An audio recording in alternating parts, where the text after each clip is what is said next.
దినం అనేక ధ్యానార్థమై 1 పేతురు రాసిన పత్రిక 3వ అధ్యాయము 4వ వాక్యాన్ని ఒకసారి చదువుకుందాం. 1 పేతురు రాసిన పత్రిక 3వ అధ్యాయము 4వ వాక్యాన్ని ఒకసారి చదువుకుందాం. సాధువైనట్టియు మృదువైనట్టియునైన గుణమను అక్షయాలంకారము గల మీ హృదయపు అంతరంగ స్వభావము మీకు అలంకారముగా ఉండవలెను. అది దేవుని దృష్టికి మిగుల విలువ గలది. ఇక్కడ మనం చదువుతున్న వాక్యంలో సాధువైనట్టియు మృదువైనట్టునైన గుణమును అక్షయ అలంకారము గల మీ హృదయపు అంతరంగ స్వభావము మీకు అలంకారంగా ఉండవలెను. అది దేవుని దృష్టికి మిగుల విలువ గలది. ఇక్కడ మనం చూసినట్లయితే కనుక మీ హృదయపు అంతరంగము స్వభావం మీకు అలంకారంగా ఉండాలి. కాబట్టి మన హృదయం లోపల అలంకారం ఉండాలంట. ఎక్కడంట హృదయం యొక్క అంతరంగం అంటే లోపల మన స్వభావం ఎలా ఉండాలంట? అలంకారం. మన స్వభావం వినండి, అందరూ కూడా వినండి. ఏముండాలంట? మన స్వభావం అంటే అంతరంగ పురుషుడు అంటే లోపల ఉండే ఒక ఆత్మ. ఎవరంట? లోపల ఉండే ఆత్మని అంతరంగ పురుషుడు అంటారు. బాహ్య పురుషుడు అంటే ఈ శరీరం, బయటికి కనబడి ఈ మనిషి బాహ్య పురుషుడు అంటారు. లోపల ఉండే ఆత్మని ఏమంటారు? అంతరంగ పురుషుడు అంటే ఆయన ఎక్కడుంటాడు? లోపల ఉంటాడు. చెప్పండి అందరూ, ఎక్కడంట? మనస్సులోను, ఆత్మలోను, హృదయంలోను ఏంటి లోపలుండి పని చేస్తాడు. ఆయన అంతరంగ పురుషుడు అంటారు. పైన కనపడేవాడిని బాహ్య పురుషుడు అంటారు. అయితే ఇక్కడ చెప్పబడిన వాక్యం ఏంటంటే 4వ వాక్యంలో 1 సాధువైనట్టియు, 2 మృదువైనట్టియు. మృదువు అంటే ఏంటి చెప్పండి? చాలా మెత్తగా ఉంటుంది, సాఫ్ట్గా ఉంటుంది. సాధువు అంటే సింపుల్గా ఉంటాడు. ఎలా ఉంటాడంట? చాలా సింపుల్గా ఉంటాడు. ఏమి ఆర్భాటంగా ఏంటి ఆడంబరంగా పైకి మాత్రం ఏమీ కనపడ్డం, చాలా సింపుల్ ఉంటాడు. సాధువు అంటే చాలా సింపుల్ ఉంటాడు. మృదువు అంటే చాలా మెత్తగా సున్నితంగా, ఎలా అంట? చాలా సున్నితంగా మృదువుగా లోబడి పద్ధతి, అది చాలా చక్కటిది. అంత మాత్రమే కాదు, ఇక్కడ మనం చదువుతున్నామో అక్షయ అలంకారము గల మీ హృదయపు అంతరంగ స్వభావం మీకు అలంకారంగా ఉండవలను. ఇక్కడ అక్షయ అలంకారం అంట. ఏ అలంకారం అంట? అక్షయ అలంకారం అంటే క్షయము కానిది. క్షయమైపోయేదాన్ని ఏమో నశించిపోయేది అంటారు. అక్షయత అంటే నశించిపోదు, దానికి అంతమే లేదు, దానికి చావే లేదు, దానికి ముగింపే లేదు. అక్షయ అలంకారం మనకి ఉండాలి. ఎగ్జాంపుల్గా ముఖానికి మనం మేకప్ వేసుకుంటే ఒక అందంగా మనం ఉంటాం. జుట్టుని రకరకాలుగా జుట్టుని ఏం చేస్తాం మనము? రకరకాలుగా హెయిర్ స్టైల్, ఇప్పుడు రకరకాల కటింగ్లు వచ్చేసినాయి. పైనాపిల్ కటింగ్ అంట, ఒకడు పైనాపిల్లా పెట్టినాడు జుట్టుని. ఇది ఏంట్రా నాయన ఈ క్రాపులు, ఇప్పుడు రకరకాల క్రాపులు, దానికి రంగులు వేయటాలు, ఎలా చూస్తే అలా మోడల్గా ఉంటున్నారు. నేను కూడా క్రాప్ చేయించుడు వెళ్తా. సార్ ఎట్లా సార్ అంటాడు. నాకు మిలిటరీ కటింగ్ కావాలంట. నాకు ఆ స్టైల్కి ఏమి ఉండకూడదు, మట్టానికి శుభ్రంగా వేసేసి ఊరికే పైన ఉంటే చాలు, నాకు మిలిటరీ కటింగ్ అని అడుగుతా ఎప్పుడు వెళ్ళినా. ఎక్కడైనా సరే ఇప్పుడు నేను నేర్చుకుంది అది. నాకు ఇంటికి అవసరం లైట్గా ఉంటే చాలు అంటాను. నెల నేను కటింగ్ చేయించేసుకుంటా. ఎందుకు చెప్తున్నా అంటే కొంతమందికి అంటే ఆ మేకప్ వేస్తాడు, బాగా అలంకారం ఉంటారు, మేకప్ చేస్తే ఘోరంగా ఉంటారు, వాళ్ళు మనం చూడలేం. అదే ఆ తర్వాత జుట్టుకి రంగులు వేసుకొని రకరకాల మేకప్ ఇంకొక అందంగా ఉంటారు. ఆ తర్వాత ఏం చేస్తారు? వస్త్రాలు ఏం చేస్తారు? కటింగ్ అంటే సగం కూడా ఉంటుంది వస్త్రం, పావు వస్త్రం ఉంటుంది మనిషికి. అంటే 100% ఉండాల్సిన బాడీకి వస్త్రం ఇప్పుడు 25%, 20% వస్త్రం వేసుకున్నారు. అది చూస్తే ఒక మోడలు, మేకప్ చూస్తే ఒక మోడలు, జుట్టు చూస్తే ఒక మోడలు. ఇవన్నీ ఎంతసేపు ఉంటాయి? తాత్కాలికంగా ఉంటాయి. ఈ మేకప్లన్నీ అంటే స్నానం చేయగానే అన్నీ పోతాయి. ఇప్పుడు సినిమా యాక్టర్ చాలా అందంగా ఉంటారు చూడ్డానికి, సెలబ్రిటీస్. కానీ వాళ్ళ వెనకాల ఎప్పుడు మేకప్ మీద ఉంటారు, వెనకాల ఒక బ్యాగ్ పట్టుకొని ఎప్పుడు రంగు రాస్తూనే ఉంటాడు. ఆ రంగు లేకపోతే వాళ్ళ ముఖాలు మనం చూడలేము. అర్థమైందా? వాళ్ళకి ఒక చిన్న ఫ్యాన్ చేతులు, ఎప్పుడు ఆ మేకప్ చెడిగిపోకుండా ఎప్పుడు ఆ ఫ్యాన్ ముఖాన్ని పెట్టుకుంటూ ఉంటారు. ఎందుకని? అది టెంపరరీ, అది కడిగితే మొత్తం పోయిద్ది. మళ్ళీ మేకప్ లేకుండా చూస్తే వాళ్ళు మనం గుర్తుపట్టలేము. ఎందుకంటే ఇది టెంపరరీ అలంకారం. కానీ మనకి ఎక్కడంట అక్షయ అలంకారం అంటే ఎప్పటికీ నశించిపోదు, అది హృదయంలో అంతరంగ స్వభావం. ఎక్కడంటే చెప్పండి, అది ఎక్కడంటే అక్షయ అలంకారము గల మీ హృదయపు అంతరంగ స్వభావము మీకు అలంకారం. అంటే ఎక్కడంటే అలంకారం దేవుడికి మనిషిలో ఎక్కడ కావాలంట? లోపల బయట? చెప్పండి. మీరు గలతీ రాసిన పత్రిక ఒక మాట చదివితే దేవుడంట పైనుండి అలంకారాన్ని చూడ్డంట. గలతీ రాసిన పత్రిక రెండవ అధ్యాయము, గలతీ రాసిన పత్రిక రెండవ అధ్యాయము 6వ వాక్యాన్ని చదువుకుందాం. ఎన్నికైన వారుగా ఎంచబడిన వారి యొద్ద నేనేమియూ నేర్చుకొనలేదు, వారెంతటి వారైనను నాకు లక్ష్యము లేదు. దేవుడు నరుని వేషము చూడడు, ఆ ఎన్నికైన వారు నాకేమియూ ఉపదేశింపలేదు. దేవుడు నరుని వేషము చూడడు అంటే ఒకటి ఇంకొంది, దాని కింద ఫుట్ నోట్లు మీరు చదివితే ఏమనుంది? నరుని ముఖముని అంగీకరింపడు అంటే ఏంటి? దేవుడు మనిషి యొక్క పై వేషాన్ని చూడడు. చెప్పండి అందరూ, ఏ వేషం అంట? పైన వేషాన్ని చూడడు. అందుకని దావీదుని సెలెక్ట్ చేసినప్పుడు కూడా మొదటి సామ్యూయేలు 16వ అధ్యాయం దేవుడు చెప్తున్నాడు సామ్యూయేలుతో, దావీదుని సెలెక్ట్ చేసినప్పుడు కూడా ఏం చెప్పాడు? అతను పై రూపాన్ని చూడొద్దని చెప్పాడు. మొదటి సామ్యూయేలు 16వ అధ్యాయం ఎన్నో వాక్యం? 7వ వాక్యం చదవండి. అయితే యెహోవా సమూయేలుతో ఇలాగు సెలవిచ్చెను, అతని రూపమును అతని ఎత్తును లక్ష్యపెట్టకుము, మనుషులు లక్ష్యపెట్టు వాటిని యెహోవా లక్ష్యపెట్టడు. నేను అతని త్రోసివేసి ఉన్నాను. మనుషులు పైరూపమును లక్ష్యపెట్టుదురు కానీ యెహోవా హృదయమును లక్ష్యపెట్టును. చూడండి ఎంత చక్కగా రాశాడో. దేవుడు సమూయేలుతో చెప్తున్నాడు, దావీదుని సెలెక్ట్ చేయడానికి, రాజుగా నియమించడానికి సమూయేలుని దేవుడు పంపించినప్పుడు దావీదు దగ్గరికి అతని రూపాన్ని అతని ఎత్తును లక్ష్య పెట్టకమో, మనుషులు లక్ష్య పెట్టి వాటిని యెహోవా లక్ష్య పెట్టడు. చూసారా? దావీదు యొక్క ఎత్తు చూడొద్దు, అతని రూపాన్ని చూడాలి. ఎన్ని మనుషులు ఏం చూస్తారు? పైనే చూస్తారు. ఏం చూస్తారంటే, ఇప్పుడు ఒక అమ్మాయిని లేకుండా ఒక అబ్బాయిని పెళ్లి సంబంధానికి వెళ్ళినప్పుడు ఎక్కడ చూస్తారు? చెప్పండి, ఎక్కడ చూస్తారు? మనిషి ఎంత హైట్ ఉన్నాడు, ఎంత అందంగా ఉన్నాడు, ఎంత కలర్ ఉన్నాడు, మూతి ముక్కు అన్నీ వంకరగా ఉన్నాయా, ఎత్తు పొళ్ళు ఉన్నాయా, దొండ పెదాలు ఉన్నాయా, ఏం చేస్తారు? ఆ మనిషి యొక్క ముఖంలో చూస్తారు. అన్నీ చూసి అమ్మాయి నచ్చిందా, అబ్బాయి నచ్చాడా అని అడుగుతుంటారు. ఏం చూస్తారు వాళ్ళు? చెప్పండి, నేను చెప్పేది అర్థం కావట్లేదా? పై రూపాన్ని చూస్తారు, కానీ లోపల అది గయ్యాలిదో, అది రాక్షసో, అది దెయ్యమో, మూర్ఖురాలో, క్రూరురాలో, కోపిష్టాలో, తిట్టిద్దో కొట్టిద్దో తెలియదు. వాడు ఎట్టాంటాడో, తాగుబోతాడో, తిరిగిపోతాడో, దొంగోడో, కొడతాడో, తిడతాడో, చంపుతాడో తెలియదు. పైకి మాత్రం అమ్మాయి నచ్చిందా, అబ్బాయి నచ్చిందా, ఇంకేంటి కట్నాలు మాట్లాడుకుందాం, పెళ్ళి ఎప్పుడు అంటారు. కానీ వీళ్ళందరూ ఎక్కడ చూస్తున్నారు? పై రూపాన్ని చూసి మోసపోతున్నారు. తర్వాత పెళ్ళి అయిన తర్వాత గొడవలు, కొట్లాట్లు, తిట్టుగోడాలు, ఏంటి తర్వాత నువ్వు వద్దంటే నువ్వు వద్దు అంటామో, ఇలా రకరకాలేం జరుగుతుంది. అంటే వీళ్ళు ఎక్కడ చూస్తారు మనిషిని? పైన. దేవుడు అన్నాడు, దావీదుని పై రూపాన్ని నువ్వు చూడొద్దు, అతని ఎత్తు కూడా నువ్వు చూడొద్దు. ఏమనంట? పై రూపాన్ని చూడొద్దు, ఎత్తు కూడా నువ్వు చూడొద్దు. మనుషులు లక్ష్య పెట్టి వాటిని నేను లక్ష్య పెట్టను. మనుషులు అయితే పైన వాటిని చూస్తారు కాబట్టి నేను వాటిని చూడను. సౌలుని నేను తోసివేసాను అన్నాడు. ఏమనంట? అతన్ని నేనేం చేస్తాను అన్నాడు? త్రోసివేసిన సౌలుని.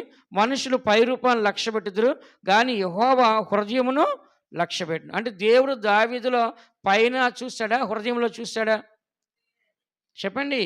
దావీదు యొక్క స్వభావాన్ని చూస్తాడు దేవుడు. అంటే అంతరంగ పురుషుడు అంటారు దాన్ని. ఏమంట? ఇన్నర్, లోపల ఉండే మనిషి అంతరంగ పురుషుడు అంటారు. దేవుడు దావీదు యొక్క ఎత్తును చూడలేదు, దావీదు యొక్క రంగును చూడలేదు, దావీదు యొక్క పర్సనాలిటీని చూడలేదు. దావీదు అందరికంటే చాలా చిన్నవాడు, 14-15 సంవత్సరాల వయసు, బాలుడే అతను. ఎవరంట? బాలుడే, చిన్నవాడే. సౌలు అంటున్నాడు, ఇతను బాలుడే కదా అని అడిగాడు. కాబట్టి దావీదు చెప్తాడు, నన్ను బాలుడు అనవద్దు, నేను ఎలుకబంటిని చంపాను, సింహాన్ని చంపాను, ఈడెంతా గొలియాతు అంటున్నాడు. అంటే దావీదు చాలా చిన్నవాడే, కానీ దావీదులో ఉన్న దేవుడు గొప్పవాడు. మీలో ఉన్నవాడు లోకల్ ఉన్నవాడి కంటే గొప్పవాడు. కాబట్టి దావీదు దేవుని కలిగి ఉన్నాడు. దావీదు తల్లిదండ్రులు మంచి ఆత్మీయులు, భక్తి గలవారు. దావీదు అక్క కూడా మంచి ఆత్మీయురాలు, భక్తి గలవారు. కాబట్టి అలాంటి ఒక మంచి కుటుంబంలో దావీదు చిన్న వయసు నుంచి పాటలు పాడుకుంటూ, ప్రార్థనలు చేస్తూ, దేవుని స్తుతించుతూ, సింహాలను ఎలుకబంటిని చీల్చగలిగి ఒక మంచి కాపరగా ఎదిగాడు. కాబట్టి దేవుడు దావీదు యొక్క పై రూపాన్ని చూస్తాడా, లోపల చూస్తాడా? దేవుడికి అంతరంగంలో ఉన్న అక్షయ స్వభావ అలంకారం కావాలా, లేకపోతే బాహ్యంగా కనబడేది కావాలా? చెప్పండి.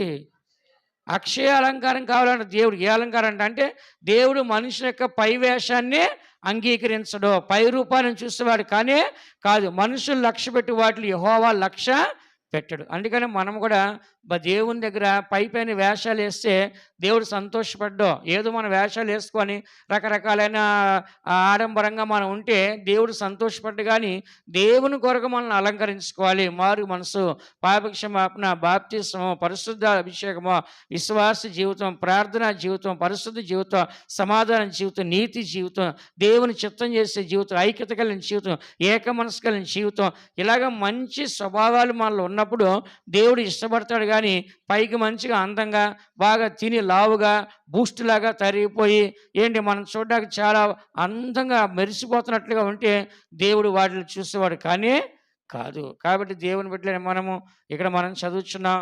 అమ్మ సామెతల గ్రంథము 31వ అధ్యాయం 30వ వాక్యం చూడండి. అందము మోసకరము, సౌందర్యము వ్యర్థము. ఆ మాట చదవమ్మా. అందము మోసకరము, సౌందర్యము వ్యర్థము, యెహోవా యందు భయభక్తులు కలిగిన స్త్రీ కొనియాడబడును. ఇక్కడ మనం చదువుతున్నాం. అందము మోసకరము, సౌందర్యం వ్యర్థం. అందం ఎలా ఉంటుందంట? చాలా మోసంగా ఉంటుంది. అందాన్ని చూస్తే అది చాలా నష్టపోద్ది. యెజబెల్ రాణి ఉంది బైబిల్లో. ఎవరంట? యెజబెల్ రాణి ఏం చేస్తుందంటే ఆ రోజులోనే మొత్తం రంగులు వేసుకొని రాజులను ఆకర్షించాలని చెప్పి అందంగా కనవాలని చెప్పేసి బాగా మేకప్లు వేసుకుంటుంది. ఆమె పేరేమంట?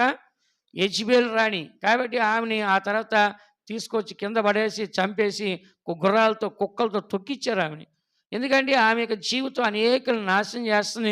ఈ దినాలని ఈ లోక ఆకర్షణ, ఈ మేకప్లు, ఈ బ్యూటీ పార్లర్కి వెళ్ళి రకరకాలుగా తయారు. ఎందుకంట? అందాన్ని చూపించి అనేకులను ఆకర్షించడానికి వాళ్ళు చేసుకునే పనులు. కాబట్టి ఇలాంటి యొక్క యెజబెల్ ఆత్మ మళ్ళీ ఉండకూడదు. కానీ దేవుని బిడ్డలైన మన అందరూ కూడా ఈ సత్యాన్ని చదువుతున్న ప్రతి ఒక్కొక్కరు కూడా ఈ దినాన్ని గుర్తించాలంటే అందము మోసకరము, సౌందర్యము వ్యర్థము. కాబట్టి దేవుడు అందాన్ని చూస్తాడా? సౌందర్యాన్ని చూస్తాడా? లేదు, అంతరంగానే చూస్తాడు. ఎందుకని? దేవుడికి మన యొక్క శరీరం అవసరం లేదు. ఈ శరీరం అనేది ఒకటి మట్టిలోకి వెళ్ళిపోద్ది. లేదు, ఒకవేళ ఆ శరీరం పరిశుద్ధంగా జీవించిన మనిషి అయితే ప్రభు యొక్క రాకడ వచ్చినప్పుడు ఆ వ్యక్తి ఉంటే ఆ శరీరం ఏమైందంట? మహిమగల శరీరంగా మారిపోద్ది. ఇక పాత శరీరం ఉండదు అక్కడ. వినండి, అందరూ వినండి. పాత శరీరం అనేది కనపడదు. ఒకటి ఆ శరీరం మట్టిలో కన్నా వెళ్ళిపోద్ది. లేదు, రెండు ప్రభు యొక్క రాకడ వచ్చినట్లయితే ఆ బోర శబ్దినట్లయితే అప్పటికప్పుడే ఆ శరీరము మహిమగల శరీరంగా రూపాంతరం చెంది ప్రభు రాకడ ఎత్తబడుద్ది. అయితే దేవుడికి కావాల్సింది శరీరం కాదు, ఆత్మ. చెప్పండి అందరూ. రక్త మాంసాలు దేవుని యొక్క రాజ్యాన్ని స్వతంత్రించుకో అంటే రక్తం మాంసము పరలోక రాజ్యాన్ని మనల్ని తీసుకెళ్ళదు. కాబట్టి దేవుడికి కావాల్సింది పై రూపమా, అంతరంగమా? చెప్పండి. ఈ శరీరం ఏమైందంట? ఒకరోజు కుళ్ళిపోయి పురుగులు పట్టేస్తుంది. అంతేగాని ఈ శరీరం పరలోకానికి ఎవరిది కూడా వెళ్ళదు. ఇప్పుడు ఏలియా, ఆనోకు ఇద్దరు కూడా శరీరంతోనే వెళ్ళిపోయారు. కానీ పరలోకానికి వాళ్ళు ఎక్కడున్నారంట? పరదేశంలో ఉన్నారు. ఎక్కడున్నారంట? మధ్య ఆకాశంలో వాళ్ళు పరదేశంలో కనబడుతున్నారు. ఇంకా వాళ్ళు పరలోకానికి ఎప్పుడు పరలోకం వెళ్తారంటే ఈ భూమి మీద పరిశుద్ధులందరూ ఎత్తబడిన తర్వాత న్యాయ సింహాసనం దగ్గర, ధవళ సింహాసనం దగ్గర న్యాయ తీర్పు జరిగిన తర్వాత అప్పుడు వాళ్ళ స్థలాలకే వెళ్తారు. అప్పటి వరకు వాళ్ళు ఇంక వెళ్ళలేదు. ఇప్పుడు మధ్యాకాశం ఉన్నారు. మళ్ళీ వాళ్ళు ఏం చేస్తారంట? భూమి మీదకి వచ్చి వాళ్ళు ఏం చేస్తారు? చనిపోయి వాళ్ళ శరీరాలు విడిచిపెట్టిన తర్వాత వాళ్ళు ఎక్కడికి వెళ్తారు? మరలా మధ్యాకాశానికి వెళ్ళి అక్కడ న్యాయ తీర్పు జరిగిన తర్వాత వారి స్థలానికి వెళ్తారు. అందుకే మనం చదివే 1 పేతురు 3వ అధ్యాయం 4వ వాక్యంలో సాధువైనటియు మృదువైనటియునైన గుణమును అక్షయ అలంకారము గల మీ అంతరంగ పురుషుడు లేక అంతరంగ స్వభావం మీకు అలంకారంగా ఉండవలను. అది దేవుని దృష్టికి మిగుల విలువ గలది. ఎవరి దృష్టిలో అంట? చెప్పండి అందరూ. దేవుని దృష్టి ఎలా ఉంటుందంట?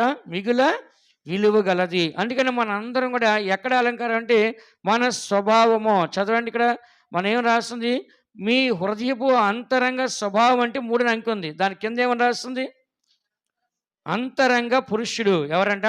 అంతరంగ పురుషుడు. ఎందుకంటే లోపల ఉండేవాడే అంతరంగ పురుషుని చెప్పేసి మనం చదువుతున్నాం. అందుకనే ప్రతి దేవుని బట్టి కూడా గుర్తించాల్సిన అంటే మన యొక్క జీవితంలో ఈ యొక్క అంతరంగ పురుషుడు ఉన్నాడు. అంతరంగ పురుషుడే మనకి అనుదినం కూడా మనల్ని బలపరిచేవాడు. కాబట్టి ప్రతిరోజు కూడా మనము హృదయాన్ని బలపరచుకోవాలి. బైబిల్ ఏమంటుంది? హృదయ శుద్ధి గల వారు ధన్యులు, వారు దేవుణ్ణి చూస్తారు. ఇప్పుడు దేవుణ్ణి చూడాలంటే ఎక్కడ మనకు శుద్ధి కావాలి? చెప్పండి. హృదయంలో శుద్ధి కావాలి. ఎక్కడ కావాలంట? హృదయం శుద్ధిగా ఉండని దేవుని చూస్తాం. కాబట్టి దేవుడికి ఏం కావాలంట? హృదయం కావాలి. దేవుడు ఏమన్నాడు? నేను దావీదు యొక్క హృదయాన్ని చూశాను. దావీదు నా హృదయానుసారమైన మనుషుడు, నా ఇష్టానుసారమైన మనుషుడు.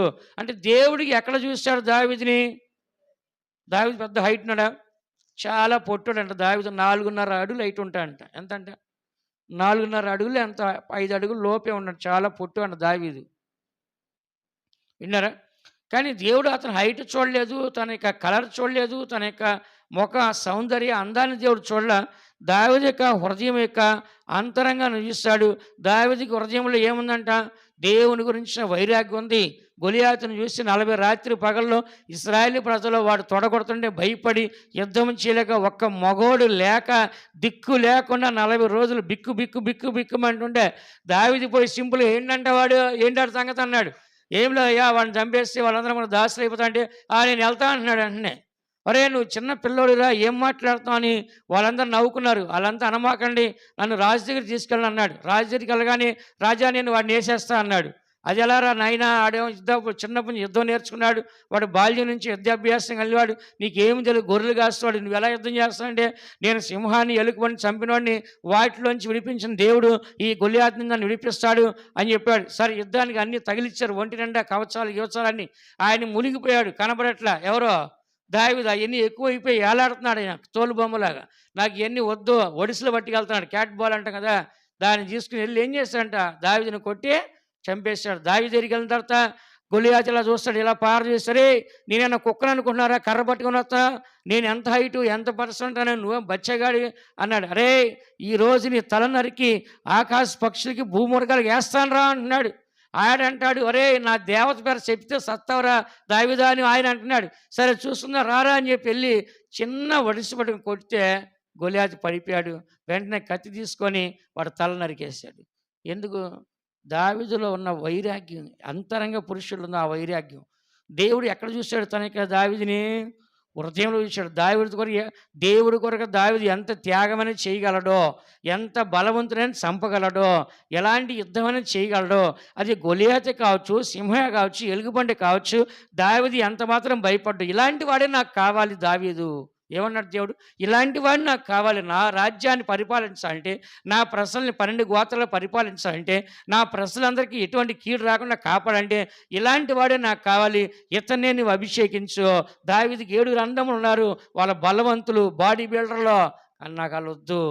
నాకు కావాల్సినారంట లోపల ధైర్యంగా ఉండే మనిషి కావాలి. ఇప్పుడు దేవుడికి ఎవరు కావాలి చెప్పండి?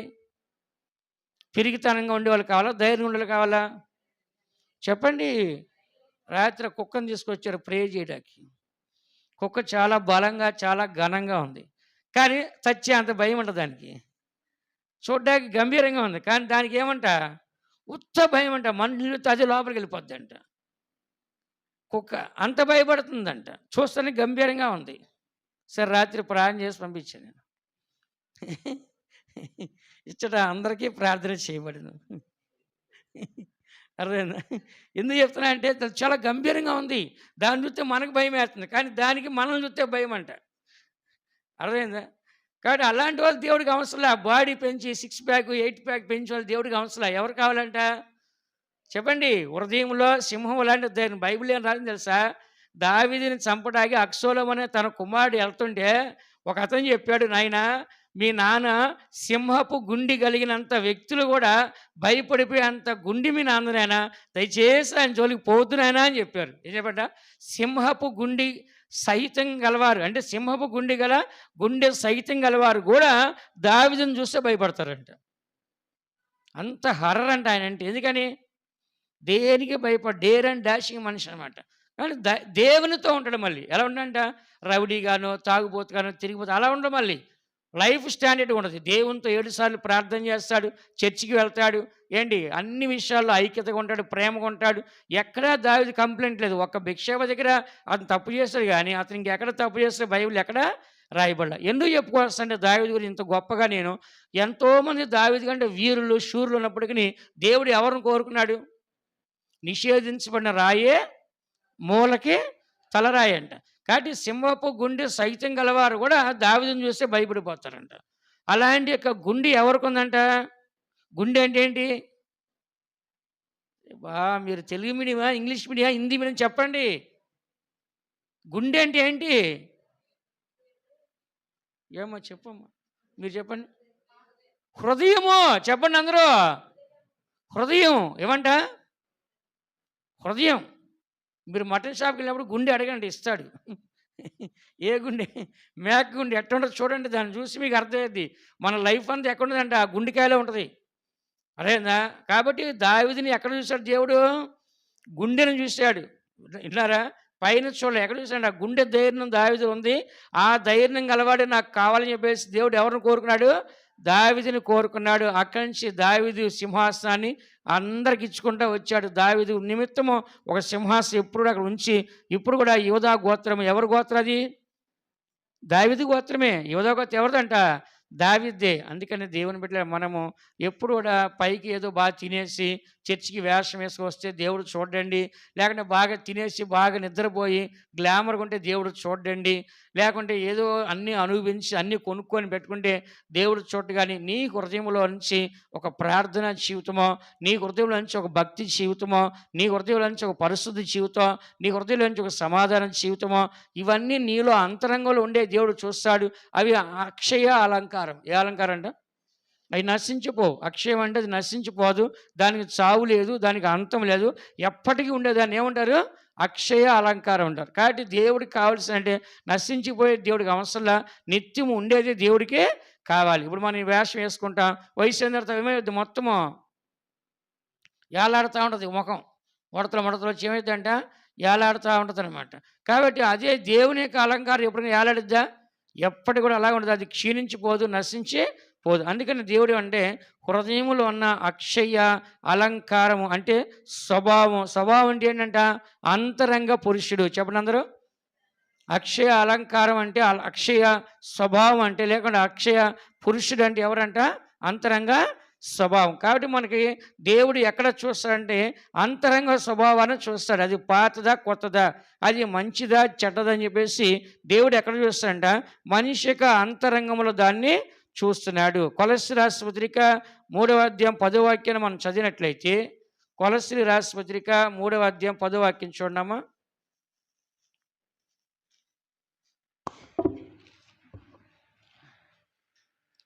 ఏలయనగా ప్రాచీన స్వభావమును దాని క్రియలతో కూడా మీరు పరిత్యజించి జ్ఞానము కలుగు నిమిత్తము దానిని సృష్టించిన వాని పోలిక చొప్పున నూతన పరచబడుచున్న నవీన స్వభావమును ధరించుకొని ఉన్నారు. ఇక్కడ మనం చదువుతున్నాం, ఏలి అనగా ప్రాచీన స్వభావము అంటే ఎన్ని అంకుంది? 3 అని అంకు ఉంది. కింద ఏమని రాస్తుంది? ఎంత? 6. ప్రాచీన స్వభావం దగ్గర చిన్న అంకి ఉంది. ప్రాచీన పురుషుడు. కాబట్టి ఇక్కడ మనం చూసినట్టయితే లోపల అంతరంగ పురుషుడిని స్వభావం అంటారు. ఏమంటారంట?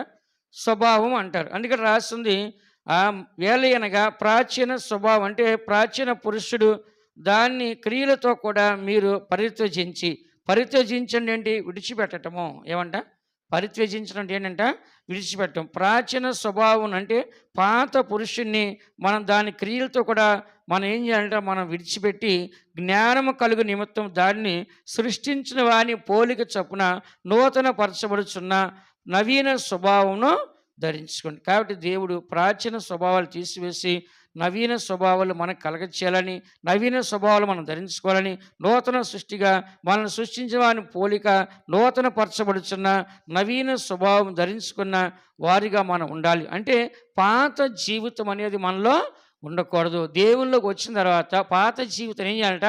విడిచిపెట్టాలి. మారు మనసు, పాప క్షమాపణ, బాప్తిస్మం, ఇవన్నీ ఏమంటే పాత జీవితాన్ని తొలగించే ఒక అనుభవం. పురుషుడు లోపల ఉన్నాడు, పాత పురుషుని ఏం చేయాలి? మనలోంచి తొలగించాలి. అందుకని దీని గురించి ఎఫెసీ రాసిన పత్రికలు కూడా మీరు చదవచ్చు.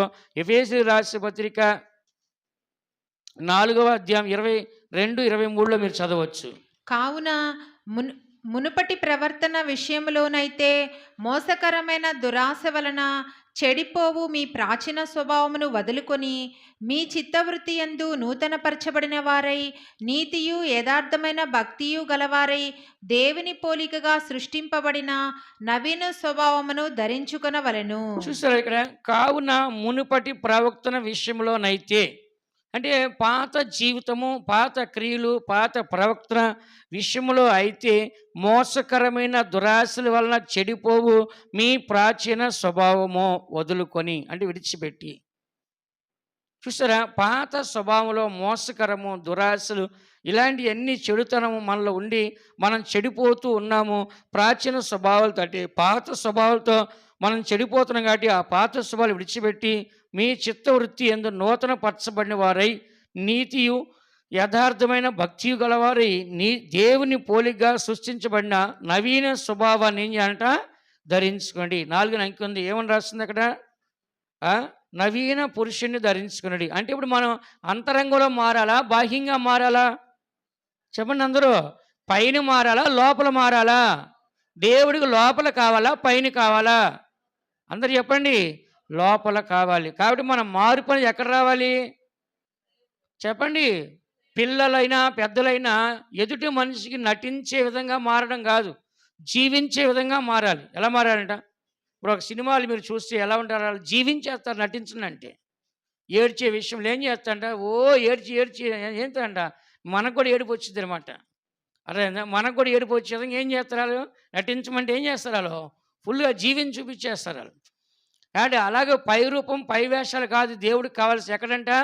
నిజంగా మనం ఏం చేయాలంట? అంతరంగంలో దేవుడికి కావాలి. అందుకనే ప్రతి దేవుని బిడ్డ గుర్తించాల్సి అంటే దేవుడు మనిషి యొక్క జీవితంలో పై రూపాన్ని చూడట్లేదు. దేవుడు ఏం చేస్తాడంటే అంతరంగాన్ని దేవుడు చూస్తాడు. 2 తిమోతి రాసిన పత్రిక 2వ అధ్యాయం 13వ వాక్యం మీరు చదివితే, 2 తిమోతి రాసిన పత్రిక 2వ అధ్యాయం 13వ వాక్యాన్ని మీరు చదివినట్లయితే,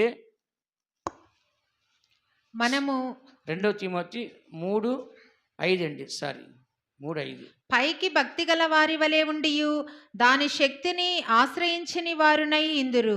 ఇక్కడ మనం చదువుచున్నాము. ఏమని మనం చదువుచున్నాము? పైకి భక్తి గలవారి వలె ఉండియు దాని శక్తిని ఆశ్రయింపని వారునై ఇందురు, అట్టి వారికి విముఖుడై ఉండుము. అంటే ఇక్కడ వీళ్ళు ఎలా ఉన్నారంటే పైకి మాత్రం ఎలా ఉన్నారంట? భక్తి గలవారి వలె ఉన్నారు, కానీ లోపల ఏం లేదు, ఆ శక్తి మాత్రము లేదు. పైకి వేషం. ఏ వేషము? భక్తి వేషం. చెప్పండి అందరూ. ఏ వేషం అంట? పైకి ఏమంట? భక్తి వేషం, కానీ లోపల మాత్రం ఆ శక్తి లేదు. కాబట్టి దేవుని బిడ్డలని మనము పైకి వేషధారణ జీవితమో దేవుడు చూడ్డో, నరుని యొక్క పై వేషాన్ని దేవుడు చూడ్డో, మనుషులు లక్ష్య పెట్టి వాటిని దేవుడు లక్ష్య పెట్టు. అందము మోసకరం, సౌందర్యము వ్యర్థము. అందుకని మన అందరి యొక్క జీవితంలో ఈ అందానికి, సౌందర్యానికి మనం ఏదేదో చేయాలని చెప్పేసి మనం ప్రయాసపడద్దండి. దేవుడు అన్నాడు పైకి భక్తి గలవారి వలె ఉండి దాని శక్తిని ఆశ్రయించిన వారినై అందరూ అట్టి వారికి విముఖుడివై ఉండు. అంటే వాళ్ళకి దూరంగా ఉండమన్నాడు దేవుడు. ఎవరికి? భక్తిహీనులకి. భక్తిహీనులు అంటే దేవునికి ఇష్టం లేదు. అలాంటి వారితో ఉంటే వాళ్ళు చెడిపోయింది కాకుండా నిన్ను కూడా చెడగొడతారు. కాబట్టి వాళ్ళకి ఏం చేయాలి? నువ్వు దూరంగా ఉండు. అందుకని మనం చదువుతున్నాం. కీర్తన గ్రంథంలో మీరు చదవచ్చు దీని గురించే. దేవుడికి కూడా ఇష్టం లేదని అక్కడ స్పష్టంగా మాట్లాడుతున్నాడు. కీర్తన గ్రంథం 45వ అధ్యాయం 7వ వాక్యాన్ని మీరు చదివితే 45:7. నీవు నీతిని ప్రేమించి భక్తిహీనతను ద్వేషించుచున్నావు కావున దేవుడు. నీతిని ప్రేమించి భక్తిహీనతను ఏం చేస్తాడు? దేవుడు ద్వేషిస్తాడు. కాబట్టి దేవుడికి భక్తిహీనమైన జీవితమో, పైన మారు వేషం వేసుకొని వేషాలు వేసే జీవితమో దేవుడికి అవసరం లేదు. కానీ ఎప్పుడు కూడా నవీన పురుషుడిగా అంతరంగంలో స్థిరమైన ఒక పురుషుడిగా దేవుడికి కావాలని దేవుడు కోరుకున్నాడు. అందుకని మనము వేషాలు వేసేవాళ్ళుగా మనం ఉండకూడదండి. ఎప్పుడు కూడా మనం ఎలా ఉండాలంటే దేవునికి ఇష్టముగా మనము కనపడాలి. దేవుడికి ఇష్టమైనది ఎప్పుడు కూడా మనం చేసేవారికి మనం కనపడాలి. ఏదో దేవుడికి మనం పైన వేషాలు వేసుకొని జీవించట్లయితే దేవుడు సంతోషపడేవాడు కానే కాదు. దేవుడికి కావాల్సింది ఏంటంట? పైన వేషం కాదు, అంతరంగములో. ఎక్కడంట? చెప్పండి అందరూ చెప్పండి. ఎక్కడంట? దేవునికి పైన వేషాలు వేసేవాళ్ళు దేవుడికి అవసరం లేదు. ఏ వేషం కావాలి? దొంగ వేషాలు వేసి, మాయ వేషాలు వేసి మభి పెట్టే కార్యాలు దేవుడికి అవసరం. కానీ దేవుడికి నిజమైన ఒక స్వభావం అనేది ఆయనకి కావాలి. ఎక్కడ కూడా ఆయన స్వభావాన్ని మార్చుకొని ఆయన తప్పించుకోవడానికి ఎక్కడ అబద్ధమా అన్నట్లుగా మనం బైబిల్లో చదవలేము. 2 తిమోతి రాసిన పత్రిక 2వ అధ్యాయం 13వ వాక్యం చూడండి. 2 తిమోతి రాసిన పత్రిక 2వ అధ్యాయం 13వ వాక్యం మనం చదివినట్లయితే, మనము నమ్మదగని వారమైనను ఆయన నమ్మదగిన వాడుగా ఉండును. ఆయన తన స్వభావమునకు విరోధముగా ఏదియూ చేయలేడు. ఇక్కడ మనం చదువుతున్న వాక్యంలో నమ్మదగన వారమని అంటున్నాం. నమ్మదగన వారమైన అంటే ఏంటి? నమ్ముకోకపోయినను, దేవుని మనం నమ్ముకోకపోయినా, దేవుని మీద మనకు నమ్మకం లేకపోయినా, ఆయన మాత్రం నమ్మదగిన వాడిగా ఉండును. ఆయన తన స్వభావమునకు విరోధంగా ఏది చేయడు. అంటే ఏంటి? తన స్వభావం అంటే ఏంటి? అంతరంగ పురుషుడు. అంటే ఎక్కడ స్టాండ్ ఎట్టుకున్నాడు దేవుడు? అంతరంగంలో స్టాండ్ ఎట్టుకున్నాడు. ఎక్కడంటే పైకి కాదు. పైన ఏముంది? నాలుకతో ఒక మాట మాట్లాడుతాం, మళ్ళీ వెంటనే నాలుకతో మాట మార్చేస్తాం. అలా కాదు. లోపల దేవుడు ఎలా ఉన్నాడంటే స్టాండ్ ఎట్టుగా ఉన్నాడు. తన స్వభావాన్ని అంటే క్యారెక్టర్ కూడా అంటారు. ఏమంటా స్వభావాన్ని ఏమంటన్నా? క్యారెక్టర్ అంటారు. క్యారెక్టర్ లెస్ అండి, క్యారెక్టర్ లేదు వీడి దగ్గర, ఇలాంటి వాడు వేస్ట్ అంటారు. అంటే యేసుప్రభువుకు ఉందంటే క్యారెక్టర్ ఉంది ఆయన దగ్గర. కానీ ఆ క్యారెక్టర్ ఎప్పటికీ డ్యామేజ్ కానే కాదు. ఎప్పుడు ఆ క్యారెక్టర్ని డ్యామేజ్ చేయాలని ఎన్నో రకాలుగా తాగుబోతున్నాడు, తిండిపోతున్నాడు, తిరిగిపోతున్నాడు, వ్యభిచారాలతో తిడుతున్నాడు, దొంగలతో తిరుగుతున్నాడు, ఎన్నో మాటలు మాట్లాడారు ఆయన్ని. కానీ ఆయన వాళ్ళతో తిరిగింది చెడిపోవడం కాదు, వాళ్ళ అలవాట్లు నేర్చుకోవడం కాదు, వాళ్ళని మార్చడానికి తిరిగాడు. ఎవరు మార్చడానికి? వ్యభిచారుల్ని, దొంగల్ని, మోసగాళ్ళని, పాపుల్ని రక్షించడానికి ఆయన తిరిగాడు. కానీ వాళ్ళందరినీ వెనకాల తీసుకొని ఆయన చెడిపోవడానికి, చెడు కార్యాలు నేర్చుకోవడం కానే కాదు. అందుకని చదువుచున్న ఆయన తన స్వభావానికి విరోధముగా ఏమీ చెయ్యలేడు. అంటే ఏంటంట? తన్ను తాను ఎరుగునని అనలేదు. పేతురు ఏమన్నాడు? నేను యేసు ప్రభుతో లేను, ఆయన ఎవరో నాకు తెలియదని వెంటనే తన క్యారెక్టర్ ఏం చేస్తాడు? మార్చుకున్నాడు. ఒక పాప వచ్చి, పేతురు నువ్వు ఆయనతో ఉన్నావుగా అంటే, అబ్బేబే నాకు తెలియదు అన్నాడు. ఇంకొకరు వచ్చి, నువ్వు ఆయనతో ఉన్నావు అంటే, అయ్యో నా మీద ఒట్టు, నేను చూడలేదు అసలు, ఆయన ఎవరో నాకు తెలియదు అన్నాడు. మళ్ళీ వచ్చి అడిగితే నాకు తెలియదు అన్నాడు. ఇప్పుడు ఆయన ఏం మార్చుకున్నాడు చెప్పండి? స్వభావం మార్చుకున్నాడు. అంటే పరిస్థితి బాగాలి, అక్కడ సిచ్యువేషన్ బాగాలేదు. ఇప్పుడు తనను సేవ్ చేసుకోవాలి, తనను కాపాడుకోవాలి, తన ప్రాణాన్ని కాపాడుకోవాలి. అప్పుడు అతను ఏం చేశాడు? అబద్ధము ఆడేస్తాడు. ఇస్కరియోతు యూదాను తీసుకుందాం. యేసు ప్రభువుతో ఉన్నాడు ఎప్పుడు. డబ్బు కూడా ఎవరికి అప్పగించాడు? వచ్చే కానుకలన్నీ ఎవరికి అప్పగించాడంట? ఇస్కరియోతు యూదా చేతిలో ఉన్న డబ్బు సంచి. అలాంటి వ్యక్తి ఏం చేశాడు? ఒక రోజున యేసు ప్రభువుని అమ్మేస్తాడు. ఇప్పుడు ఆయనకి ఏం పాడైంది? క్యారెక్టర్ పాడైపోయింది. ఏం పాడైందంట? అందుకని ఈ దినాల్లో డబ్బు కోసం అందరూ అమ్ముడుపోతున్నారు. దేనికోసం అంట? డబ్బు లంచం ఇస్తా అంటే ఎంత పెద్ద ఆఫీసర్ సరే బెండ్ అయిపోతున్నాడు. లంచం ఇస్తా అంటే అలాంటి వాళ్ళని ఏదైనా చేయమంటే ఇప్పుడు లాయర్ దగ్గరికి వెళ్ళి, నేను తప్పే చేశాను కానీ ఈ కేసు నా మీదకి రాకుండా చెయ్యి, ఇదిగో ₹1,00,00,000 ఇస్తా అంటే లాయర్ ఏమంటాడు? లాయర్? ఓకే నేను వాదిస్తాను, నేను బయట వేసేస్తా, ఆ కేసు లేకుండా అంటాడు. అంటే ఇప్పుడు డబ్బు అనేది ఏం చేస్తుందంట? మనిషి యొక్క క్యారెక్టర్ని మార్చేస్తుంది. చెప్పండి అందరూ, దాంట్లో భయం ఎందుకు? డబ్బు ఏం చేస్తుంది? మనిషి యొక్క క్యారెక్టర్ని మార్చేస్తుంది. కాబట్టి మనిషి యొక్క జీవితంలో మనిషి యొక్క స్వభావాన్ని మనం మార్చుకోకుండా మనం కనబడ్డాక ఏం చేయాలంటే ప్రయాసపడాలి. రోడ్డు మీద పోతున్నాము, ఎవరైనా బంగారం జారి పడిపోయింది, లేదా డబ్బు కింద పడిపోయింది, మనం ఏం చేయాలి? వెంటనే తీసుకుని వాళ్ళని పిలిచి వాళ్ళకి ఇవ్వాలి. కానీ మనం కొంతమంది ఏం చేస్తారు? వాడు వెళ్ళిపోతున్న సైలెంట్గా వెళ్ళి దాన్ని తీసుకొని దాచుకుంటారు. ఫోనే పడిపోయింది, ఏం చేస్తారు? అబ్బా దొరికిందిరా అని చెప్పి తీసుకోవాలని ఆలస్యపడతాం. కానీ అది మన క్యారెక్టర్ కాదు. మన క్యారెక్టర్ అంటే అది మనది కాదు అని అనాలి. మన క్యారెక్టర్ ఏంటి? అది మనదే కాదు, అది మన ముట్టుకోకూడదు అని చెప్పేసి మనకు ఒక ఇది అనేది మనకే ఉండాలి. అందుకని దేవుని బిడ్డలైన మనము ఈ యొక్క సత్యాన్ని చదువుతున్న యేసు ప్రభు మాత్రము తన యొక్క క్యారెక్టర్ అంటే తన అంతరంగ స్వభావాన్ని ఏ మాత్రం కూడా పాడు చేసుకున్నాడా? పాడు చేసుకోవడం. కాబట్టి దేవుడికి పైకి భక్తి గల వారి వలె ఉండి దాని శక్తిని ఆశ్రయించకుండా వేషధారణ జీవితం చేస్తే దేవుడికి ఇష్టం లేదు. భక్తిహీనులు దేవునికే చెప్పండి ఇష్టమే లేదు. భక్తిహీనులు దేవుడికి ఇష్టమైన వాళ్ళు కానే కాదు. అందుకనే మనం మన యొక్క జీవితంలో దేవుడితో మనం ఉంటాక మనం ప్రయాసపడాలి. ఇదే 1 తిమోతి రాసిన పత్రిక 2వ అధ్యాయం 10వ వాక్యం చూడండి. 1 తిమోతి రాసిన పత్రిక 2వ అధ్యాయం 10వ వాక్యం చూడండి. దైవభక్తి గలవారమని చెప్పుకొను స్త్రీలకు తగినట్టుగా సత్క్రియల చేత తమ్మును తాము అలంకరించుకొనవలెను. దైవభక్తి అని చెప్పుకుంటే చాలదండి. స్త్రీలు అంటే సంఘము. స్త్రీ అంటే ఎవరు? సంఘము. కాబట్టి ఈ సంఘముని మనం అందరం కూడా పైకి దైవభక్తి గలవారు అని చెప్పుకొని తగినట్లుగా సత్క్రియలు మనము తమ్మును తాము అలంకరించేవారుగా మనము కనపడాలి. పైకి మేము భక్తి గలవారండి, ప్రార్థన పరులండి, క్రైస్తవులండి, చర్చికి వెళ్తామని మనం చెప్పడం కాదు. దానికి తగిన సత్క్రియలు చేయాలి. అంటే ఏంటి? మంచి క్రియల చేత మనం అలంకరించుకోవాలి. దేని చేత అంట? చెప్పండి. పూలు పెట్టుకొని, బంగారం పెట్టుకొనో, వస్త్రాలు వేసుకొనో, రకరకాలుగా మనము అలంకరించుకోవడం కాదు.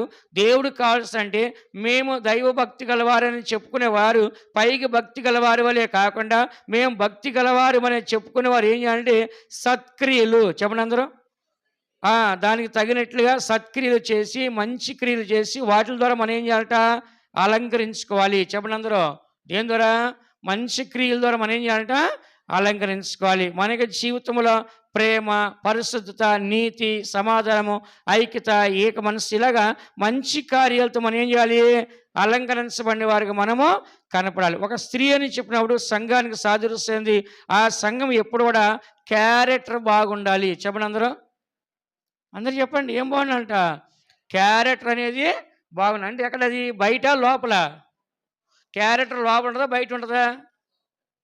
చెప్పండి. లోపల ఉంటుందా? బయట ఉంటుందా? లోపల ఉంటది. కానీ అది బయటికి వస్తే తెలుస్తుంది మంచిదా, చెడ్డదా ఆ వ్యక్తి అనేది. నిన్న ఒక చిన్న వీడియో చూశాను. ఆ వీడియోలో అలేకియా పికిల్స్ అంట. అర కేజీ పచ్చడంట 1600 అంట. వాడు అడిగాడంటే, ఏమ్మా 1600 ఎందుకమ్మా అంటే, వాడిని అమ్మ నా బూతులు తిట్టింది. పచ్చి బూతులు తిట్టింది. 1600 అర కేజీ పచ్చడి అని అడిగినందుకు వాడిని తిట్టిన తిట్లకి మొత్తం అన్ఫాలో చేసి అసలు వాళ్ళ బిజినెస్ని నేలమట్టం చేశారు అందరు కలిసి సోషల్ మీడియాలో. పచ్చి బూతులు తిడుతుంది. నువ్వు పచ్చడి కొనలేడు, నీ పెళ్ళంతా కాపురం చేస్తావా? నువ్వు పచ్చడి కొనలేనివాడు, నువ్వు బంగారం కొనిస్తావు నీ పెళ్ళానికి. నీ పెళ్ళాన్ని నువ్వు వదిలేసి వెళ్ళిపోతురా? ఎందుకమ్మా ఇంత రేటు అన్నాడు. పాపమాడు 1600 అర కేజీ అన్నాడు అంతే. దానికి వాడిని తిట్టిన తిట్లు బూతులు అవి వినలేకపోయాం. రాత్రి పెట్టి చూస్తే అసలు అవి మామూలు బూతులు కాదు. ఎందుకు చెప్తాండి? దినాల్లో మనిషి క్యారెక్టర్ ఉన్నట్టుండి ఒకసారి బయటకు వచ్చిందంటే వాళ్ళ బిజినెస్సే కాదు, వాళ్ళ లైఫే కాదు, మొత్తం క్లోజ్ అయిపోద్ది, కొలాప్స్ అయిపోద్ది. అందుకని జాగ్రత్తగా ఉండాలి. బైబిల్ ఏం రాస్తుంది? వినడానికి వేగిరపడండి, కానీ మాట్లాడడానికి ఆలోచించి నిదానంగా మాట్లాడండి. తొందరపడి మాట్లాడేసారా మీ క్యారెక్టర్ పోయిద్ది. ఇక మిమ్మల్ని ఎవరు మర్యాద ఎవరు, రెస్పెక్ట్ ఎవరు, పనికిమాలినోడు, పనికిమాలినది అని చెప్పేసి మనల్ని ఎవరు లెక్క చేయరు. కాబట్టి ఆ అమ్మాయి అంత బిజినెస్ వాళ్ళ నాన్న కాలం నుంచి చేస్తున్న ఆ బిజినెస్ చాలా పేరు పొందింది, లక్షలు సంపాదిస్తున్నారు. ఒక్కసారిగా తన క్యారెక్టర్ బయటికి రాగానే ఏమైందంట? నేలమట్టం అయిపోయింది. సోషల్ మీడియా ఒక్కసారికి పైకి లేపేస్తుంది, ఒక్కసారే కిందకి వేసేస్తుంది. అందుకని సోషల్ మీడియా జోలికే పోకూడదు. అందుకే నేను ప్రసంగం యూట్యూబ్లో పెట్టింది అంటే సంఘంలో వాక్యం మాత్రమే పెడతాను. ఇంక ఏది పెట్టను, వేరే వాళ్ళది ఎవరిది కూడా నా దాంట్లో అప్లోడ్ చేయను. కేవలం మన చర్చిలో జరిగే సండే టు సండే అంతే. ఎందుకంటే ఈ దినాల్లో చాలామంది సోషల్ మీడియా ద్వారా నోటికి వచ్చింది వాగి దాంట్లో పెట్టి దానివల్ల లైఫ్, వాళ్ళ పేరు, వాళ్ళ బిజినెస్, వాళ్ళ జీవితం అన్నీ ఏమవుతుందంట? సర్వ నాశనం అయిపోతున్నాయి. అందుకని ఇక్కడ చదువుతున్న వాక్యంలో స్త్రీ అనేది భక్తి పైకి కాదండి, ఎక్కడ అంతరంగంలో ఉండాలి. దీంట్లో రెండోది మనం చూసినట్లయితే కనుక యోహాను సువార్త 6వ అధ్యాయం 27వ వాక్యం చదువుకుందాం. రెండోదిగా మనం చూద్దాం అలంకారం అనేది. యోహాను సువార్త 6వ అధ్యాయము 27వ వాక్యాన్ని ఒకసారి మీరు చదవండి. క్షయమైన ఆహారము కొరకు కష్టపడకుడి కానీ నిత్య జీవము కలుగు చేయు అక్షయమైన ఆహారము కొరకే కష్టపడుడి. మనుష్య కుమారుడు దానిని మీకిచ్చును. ఇందుకై తండ్రి అయిన దేవుడు ఆయనకు ముద్ర వేసి ఉన్నాడని చెప్పెను. ఇక్కడ మనం చదువుతున్న వాక్యంలో యేసు ప్రభువు చెప్తున్న మాట ఏంటంటే, ఏమని చెప్తున్నాడు ఆయన? క్షయమైపోయి ఆహారం కొరకు కష్టపడకుడి, అక్షయమైన, చూడండి, అక్షయమైన ఆహారం కొరకు కష్టపడుడి కానీ క్షయమైపోయి ఆహారం కొరకు కష్టపడకుడి కానీ నిత్య జీవం కలగజేయు అక్షయమైన ఆహారం కొరకే కష్టపడుడి. కానీ ఇందాక మనం చదివిన దాంట్లో అక్షయ అలంకారం అంటే బయటికి కనబడదు, అది బయటికి కనబడదు. అక్షయ అలంకారం అంటే లోపల ఉంటుంది, అది ఎప్పటికీ క్షీణించిపోదు, నశించిపోదు. అలాగే ఇక్కడ మనం చదవచ్చు ఇది అక్షయ ఆహారం అంట. ఏ ఆహారం అంట? క్షయమైపోయి ఆహారం కోసం మీరు కష్టపడవద్దు, నిత్య జీవాన్ని కలగజేసే అక్షయమైన ఆహారం కొరకే కష్టపడుడి. చక్కగా వినండి. క్షయమైపోయి ఆహారం కొరకు మీరు కష్టపడవద్దు, నిత్య జీవాన్ని కలగజేసే అక్షయమైన ఆహారం కొరకు ఏం చేయాలంటే మీరు కష్టపడండి. కాబట్టి దేవుడు మనకు చెప్పేదంటే అక్షయమైన ఆహారం అంటే అది ఎప్పటికీ క్షయము కానిదే కాదు, అది ఎప్పటికీ నశించిపోదు. అందుకని మన జీవితంలో ఈ ఆహారం అనేది నిత్య జీవాన్ని కలగజేసే ఆహారము. ఏమన్నాడు సమరయ స్త్రీతో? నేను ఇచ్చి నీళ్లు తాగితే ఇంకెప్పటికి నువ్వు దాహమో గుణం అని చెప్పాడు. మనుషుడు రొట్టె వలన కాదు, దేవుని నోటి నుండి వచ్చే ప్రతి మాట వలన ఏం చేయొచ్చు అంట, మనుషుడు జీవించవచ్చు అన్నాడు. అంటే దేవుడు ఇచ్చేది దేనికంట? అంతరంగ పురుషుడికి. చెప్పండి అందరూ, ఎవరికంట? అంతరంగ పురుషుడికి దాహాన్ని తీరుస్తాను, అంతరంగ పురుషు యొక్క ఆకలి నేను తీరుస్తానని చెప్పాడు. కాబట్టి ఇక్కడ చదువుతున్న వాక్యంలో దేవుని బిడ్డలను మనం గ్రహించాల్సి అంటే, దేవుడు చెప్తాడు క్షయమైపోయి ఆహారం అంటే ప్రతిరోజు ఏం చేస్తామో తింటున్నాము అరిగిపోతాం, తింటున్నాము అరిగిపోతాం, తింటున్నాము అరిగిపోతాం. అది రొటీన్. ప్రతిరోజు సంపాదించుకుంటున్నాం, తింటున్నాము అరిగిపోతుంది. ఆ ఆహారం కోసం మీరు కాదు కష్టపడాల్సింది, అక్షయ ఆహారం. ఏ ఆహారం అంట? అక్షయ ఆహారం అంటే బైబిల్ 4-5 మాటలు మీకు చూపిస్తాను. అక్షయ ఆహారం అంటే ఏంటో అనేది మీరు చక్కగా తెలుసుకోవచ్చు. అక్షయ ఆహారం అంటే మొట్టమొదటిగా దేవుని యొక్క వాక్యము. ఏమంట? దేవుని యొక్క వాక్యం. ఇర్మియా గ్రంథము 15వ అధ్యాయము 16 వాక్యం మీరు చదివినట్లయితే, దేవుని యొక్క వాక్యము అనేది ఒక ఆహారము. నీ నీ మాటలు నాకు దొరకగా నేను వాటిని భుజించి తిని, సైన్యములకు అధిపతివగు యెహోవా దేవా, నీ పేరు నాకు పెట్టబడెను కనుక నీ మాటలు నాకు సంతోషమును నా హృదయమునకు ఆనందమును కలుగజేయుచున్నవి. నీ మాటలు నాకు దొరకగా నేను వాటిని భుజించి తిని. దేవుని మాటలే ఒక ఆహారము. చెప్పండి అందరూ, దేవుని మాటలే ఒక ఆహారం. బైబిల్ ఏమంటుంది? నరుడు రొట్టె వలన కాదు, దేవుని యొక్క నోటి నుండి వచ్చే ప్రతి మాట వలన జీవించం. ఫర్ ఎగ్జాంపుల్గా బైబిల్లో మీకు తెలుసు కదా, ఏమీ తినకుండా 40 రోజులు బతికిన వ్యక్తులు ఎవరు? ఏమీ తినకుండా 40 రోజులు బ్రతికిన వ్యక్తులు ఎవరో? ఏలియా 40 రోజులు ఏం తినలేదు, ముందు తినేసి వెళ్ళాడు, ఫుల్గా కడుపు నిండా తినేసి వెళ్ళిపోయాడు. ఆ తర్వాత మోషే 40 రోజులు 2 సార్లు తినకుండా 40 రాత్రి పాలు 2 సార్లు కొండ మీదకి వెళ్ళాడు, 2 సార్లు. ఆ తర్వాత యేసు ప్రభు 40 రోజులు ఏమీ తినలేదు. తిన్నాడా? తినలేదు. అందుకని దేవుని బిడ్డలే మనం. వాళ్ళు ఎవరితో బ్రతికారు? దేవుని మాటల వలన. చెప్పండి, దేవుని మాటలు విని బ్రతికారు. అందుకని మనం చదువుతున్నాం, యెహెజ్కేలుతో దేవుడు చెప్తున్నాడు, మరి ఇర్మియాతో దేవుడు చెప్తున్నాడు, దేవుని యొక్క మాటలు దొరికినప్పుడు ఏం చేయాలంటే వాటిని తినండి. అది ఏమిస్తుందంటే మనకి నిత్య జీవాన్ని ఇస్తుంది. ఏమిస్తుందంట? దేవుని యొక్క మాటలు మనకి ఏమిస్తాయంట? నిత్య జీవాన్ని. యెహెజ్కేలు గ్రంథము 3వ అధ్యాయంలో మీరు చదవచ్చు. యెహెజ్కేలు గ్రంథం 3వ అధ్యాయం 1వ వాక్యం చదవండి. మరియు ఆయన నాతో ఇలాగు సెలవిచ్చెను, నరపుత్రుడా, నీకు కనబడిన దానిని భక్షించుము. ఈ గ్రంథమును భక్షించి ఇశ్రాయేలీయుల యొద్దకు పోయి వారికి ప్రకటన చేయుము. ఈ గ్రంథాన్ని నువ్వు తినేసి, ఈ మాటలు నువ్వు తినేసి, ఈ మాటలని ఎవరికి ఇవ్వాలి? ఇశ్రాయేలు ప్రజలు. వాక్యం వినుచున్న మనము, వాక్యాన్ని తినుచున్న మనము ఇతరులు కూడా ఆ సువార్తను మనం ప్రకటించాలి. ఏం చేయాలంట? వాక్యం వినే మనం ఏం చేయాలంట? భుజించి ఇశ్రాయేలు ప్రజలు నువ్వు ప్రకటించని చెప్పినట్లుగా మనం కూడా ఏం చేయాలంట? వాక్యాన్ని వినిన తర్వాత ఇతరులు కూడా మనం చెప్పాలంట. 3వ వాక్యం ఏమని రాస్తుంది? 2వ వాక్యం ఏమని రాస్తుంది? నేను నోరు తెరవగా ఆయన ఆ గ్రంథము నాకు తినిపించి.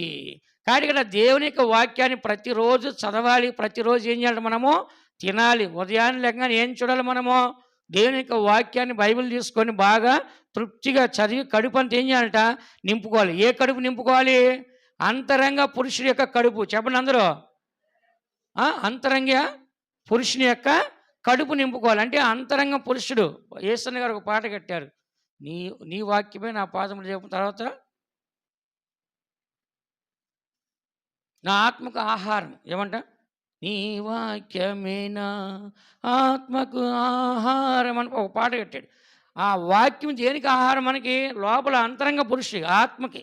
ఈ ఆత్మకు ఒక ఆహారం కావాలి. ప్రతిరోజు 3 పూట్ల శరీరానికి బాహ్య పురుషుడు మనం తింటున్నాం, కానీ అంతరంగ పురుషుడికి ఏం కావాలి? వాక్యం కావాలి. ఏం కావాలంట? అంతరంగ పురుషుడు ఏం కావాలంట?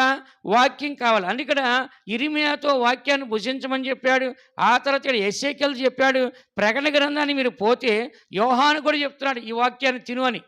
ప్రకటన గ్రంథంలో చూడండి, యోహాను గారికి కూడా ఈ వాక్యాన్ని భుజించమని చెప్పాడు. యోహాను ప్రకటన గ్రంథము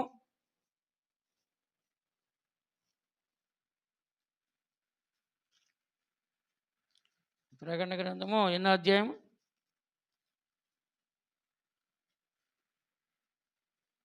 ఈ గ్రంథాన్ని భుజించమంటాడు. భుజించిన తర్వాత మొదట ఆయనకి ఎలా ఉందంట? చేదుగా ఉందంట. 10వ అధ్యాయము ప్రకటన గ్రంథము 10వ అధ్యాయము 9వ వాక్యం చదవండి.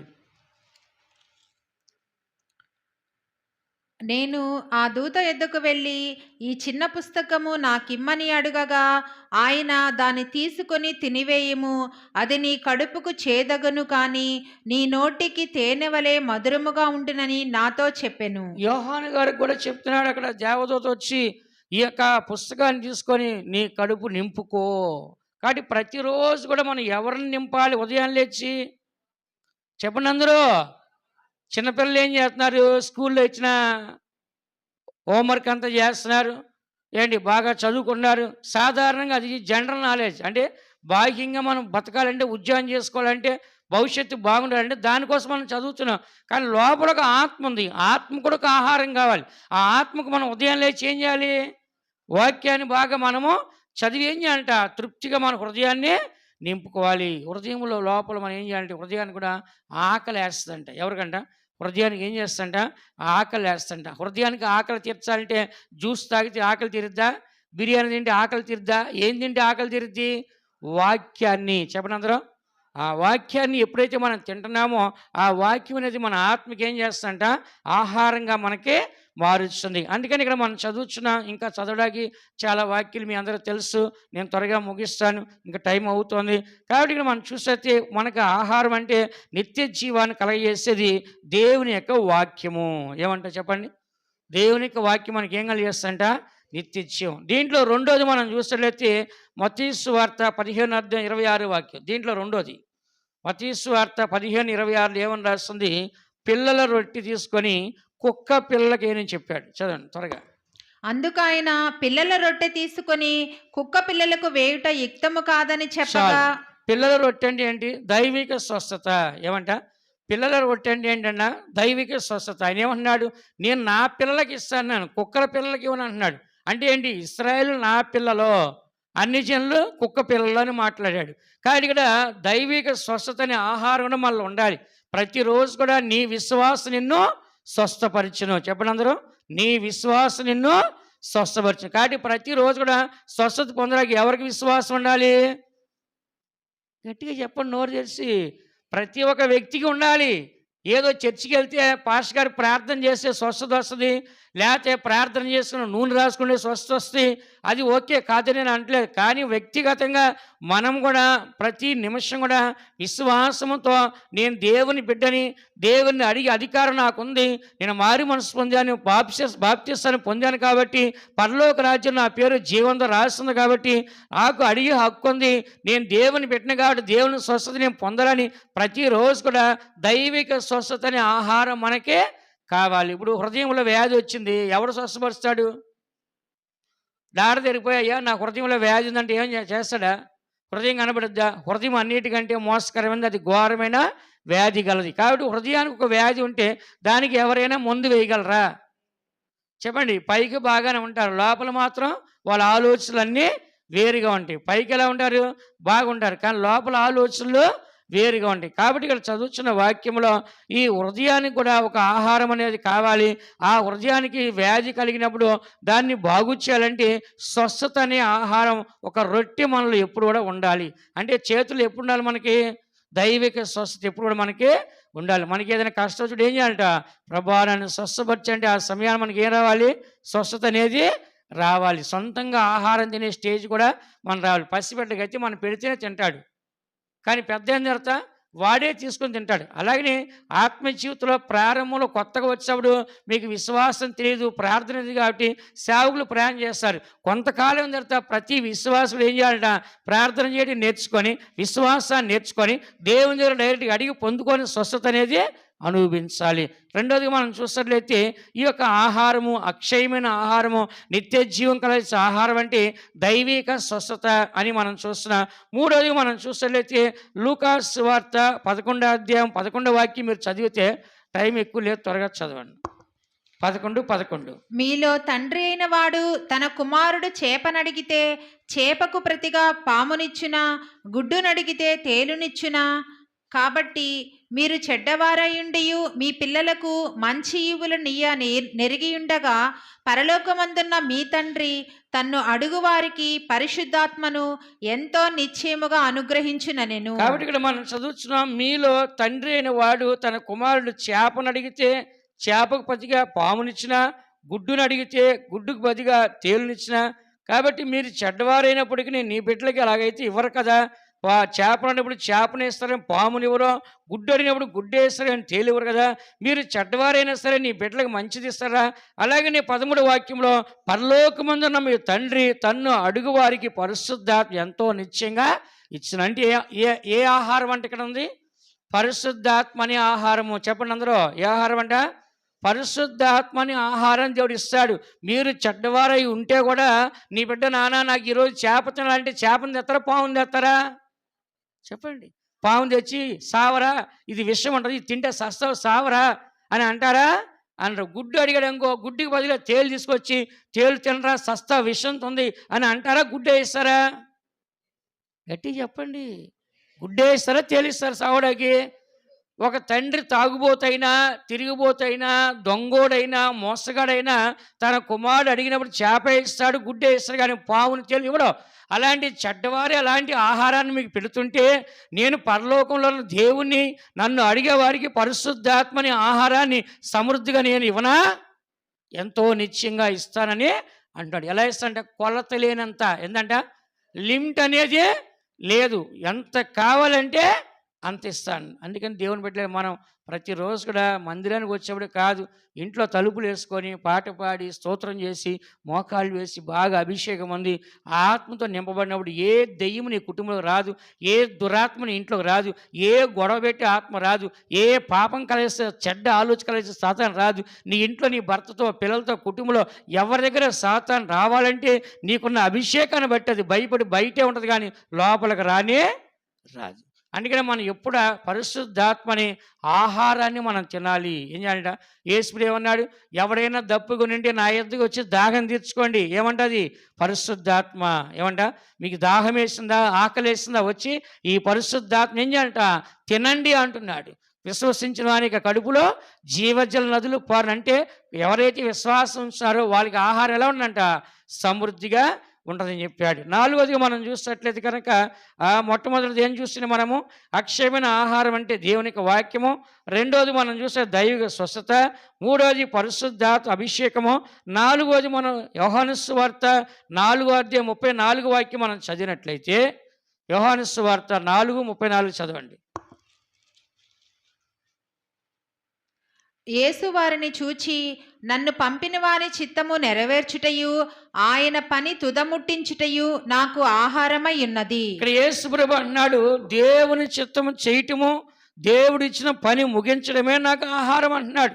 కాబట్టి ఈ దినాల్లో మనం కూడా ఏం చేయాలంటే ఒక పని అయ్యే వరకు మనం అన్నం తినాం, పని చేయటమే ఒక ఆహారంగా పెట్టుకుంటాం. అది రాత్రి అవని పగలవని నేను అనుకున్న పని సాధించవని నేను అన్నం తిన్నో అని శబ్దం చేస్తారు కొంతమంది. పాము అంట పగబట్టిన తర్వాత ఎవడి మీద అయితే పగందో వాడిని చంపే వరకు నేను నీళ్లు తాగిన అన్నం తిన శబ్దం చేస్తంట. ఒకవేళ దానివల్ల కాలేదు, ఆయన్ని చంపలేకపోయిందంటే దాన్ని అదే రాయికేసి కొట్టుకొని చచ్చిపోద్దంట. ఎవరో? పాము. దానికి అంత పంతం ఉందంట. కాబట్టి ఇక్కడ మనం చదువుతున్నాము, దేవుని పని చేయటము, ఆయన పని ముగించడమే నా యొక్క ఆహారం. అంటే ఏంటి? దేవుని చిత్తము. చెప్పండి అందరూ. మనకు కూడా ఏం చేయాలంటే దేవుని చిత్తం చేసే ఒక సంపూర్ణ ఆహారం వాళ్ళు ఉండాలి. యేసు చెప్తున్నారు, తండ్రి ఇదిగో నీ చిత్తము చేయడానికి నేను వచ్చినాను. ఎవరి చిత్తం అంట? తండ్రి నీ చిత్తం చేయటానికి నేను వచ్చినాను అంటున్నాడు. కాబట్టి మనందరికీ జీవితంలో దేవుని చిత్తము చేయటమే ఒక ఆహారంగా పెట్టుకోవాలి. కొంతమంది అంటారు, నా తండ్రి యొక్క ఆశయం నేను నెరవేర్చాలి, నా తల్లి యొక్క ఆశయం నేను నెరవేర్చాలి, దాని కొరకే నేను ప్రయాసపడతాను, కానీ ఇప్పుడు నా తల్లిదండ్రులు చచ్చిపోయారు, ఇది నేను సాధించాను, ఈ అవార్డు మా డాడీకి అంకితం చేస్తా అంటారు, ఈ అవార్డు మా గురువుకి అంకితం చేస్తా అంటారు. అంటే దాన్ని సాధించే వరకు ఏం చేస్తారో పోరాడుతున్నారు. గెలుచుకున్న తర్వాత ఏం చేస్తారు? ఎవరైతే దాన్ని అడిగారో, ఎవరైతే ఆశయం దాన్ని అంకితం చేస్తారు. అలాగనే మన యొక్క దేవుడు మనకు ఒక దేవుని చిత్తం ఇచ్చాడు, దేవుని చిత్తాన్ని చేయమన్నాడు, ఆయన పని పూర్తి చేయమన్నాడు. కాబట్టి మన జీవితం అంతా దేవుని చిత్తానికి ఏం చేయాలి? మనము అంకితాన్ని చేయాలి. కాబట్టి ప్రతి పని అంటే దేవుని కొరకు ఆత్మీయంగా మనం జీవించినప్పుడు దైవ చిత్తాన్ని నెరవేర్చడమే మన యొక్క ఆహారము. 5వది మనం చూసినట్లయితే యోహాను సువార్త 6వ అధ్యాయము 54 వాక్యం చదవండి. నా నా శరీరము తిని నా రక్తము త్రాగువాడే నిత్య జీవము గలవాడు. అంత్య దినమున నేను వానిని లేపుదును. ఇక్కడ మనం చదువుచున్నాము, నా శరీరాన్ని తిని నా రక్తాన్ని త్రాగువాడే నిత్య జీవం గలవాడు, అంచె దినమున వాని లేపుదును. అంటే నిత్య జీవాన్ని కలగజేస్తాను.